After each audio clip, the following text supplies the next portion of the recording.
Welcome to The Explainer. We are jumping right into a tense, absolutely heart-stopping moment from last night's Sparks versus Liberty game that literally has the entire WNBA community holding its breath right now. We're going to break down an event that goes way beyond just a single play on the court. We're looking at the massive ripple effects this has on a franchise, a passionate fan base, and honestly, a rising star's entire career. Picture the immediate stakes on the floor here. It's the fourth quarter at the Barclays Center, and the Sparks are staging this massive, almost unbelievable 21-0 comeback run. I mean, they are cutting a 28-point deficit down to just 7 points. Cameron Brink, who's been this incredible bright spot for LA, had literally just hit a mid-range jumper to trim that lead. But then, as she's defending Breanna Stewart, who is undeniably one of the best players in the world, Stewart lowers her shoulder to get to her spot and makes heavy contact with Brink's midsection. Brink grabs her side and immediately drops to her knees, just wailing in pain on the floor. Now, Coach Lynne Roberts gave an immediate post-game update, and she confirmed that this wasn't just some minor stinger. The diagnosis? A brutal hit to the ribs. And yeah, Stewart was called for an offensive foul, but honestly, that was completely overshadowed by the stark reality of what was happening on the court. Brink stayed down for several minutes. She couldn't even walk off on her own. She actually had to be helped off by her teammates with a towel draped over her head. It was just a deeply concerning visual for anyone watching the broadcast. Section 1. A history of setbacks. Unpacking a 3-year pattern. Let's zoom out a bit, because since being drafted number 2 overall back in 2024, with the huge expectation of being a franchise anchor, mind you, her timeline has just been riddled with setbacks. Just 15 games into what was a really promising rookie season, she suffered a severe torn ACL and meniscus. That's an injury that totally wiped out the rest of her season and, heartbreakingly, her Olympic 3-on-3 dreams. Then we move into 2026. This was supposed to be her big chance to finally establish herself, right? But it's turned into a nightmare of minor setbacks. A broken nose that required a protective mask, a month-long severe ankle sprain in June, and now this latest rib collision in August? And really, the crucial point comes down to this number right here, 50. In nearly 3 full years in the league, Cameron Brink has played just over 50 games total. Think about that for a second. That is less than a single full season's worth of basketball, spread out over almost 3 entire years. So, the narrative out there is shifting really rapidly from just, oh, she has bad luck, to a genuine, serious durability concern. Section 2. The franchise timeline. Developmental reps versus win-now mode.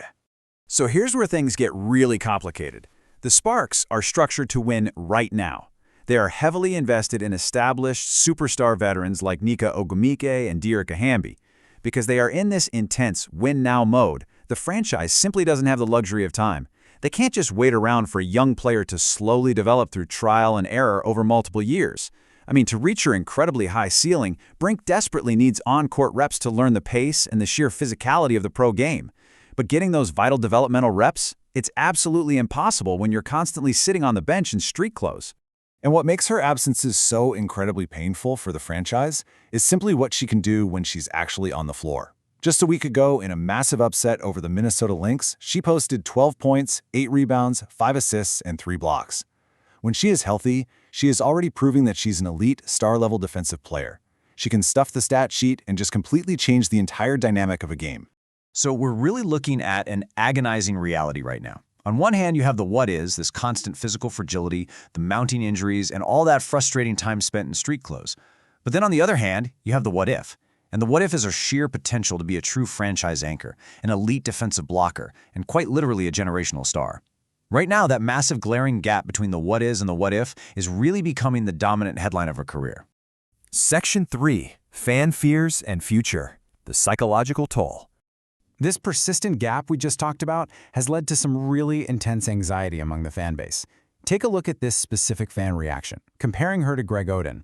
For sports fans, you know that name carries immense, heavy weight. It perfectly encapsulates the ultimate fear here. A generational talent being robbed of their absolute prime just because their body simply failed them. It is a really harsh comparison, for sure, but it accurately reflects a very real dread bubbling up right now within the WNBA community. Fans are also pointing to a lingering question mark over her physical preparation. There's this ongoing debate about whether she has actually added the necessary muscle mass to her frame to withstand the grueling nightly physicality of the WNBA, and that's a huge question, especially after recovering from that initial catastrophic knee injury. People are wondering if the foundation is there to protect her.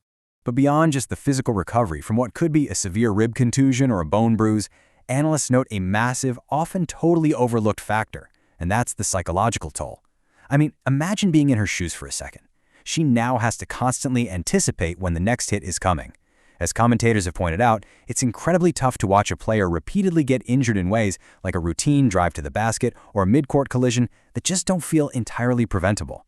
That mental hurdle of learning to trust your own body again, that is immense. So what happens now? Well, as we wait for her MRI results to come back, I want to leave you with this final thought to ponder. The WNBA desperately needs Cameron Brink on the court. She is genuinely one of the most exciting defenders in the game today, no question.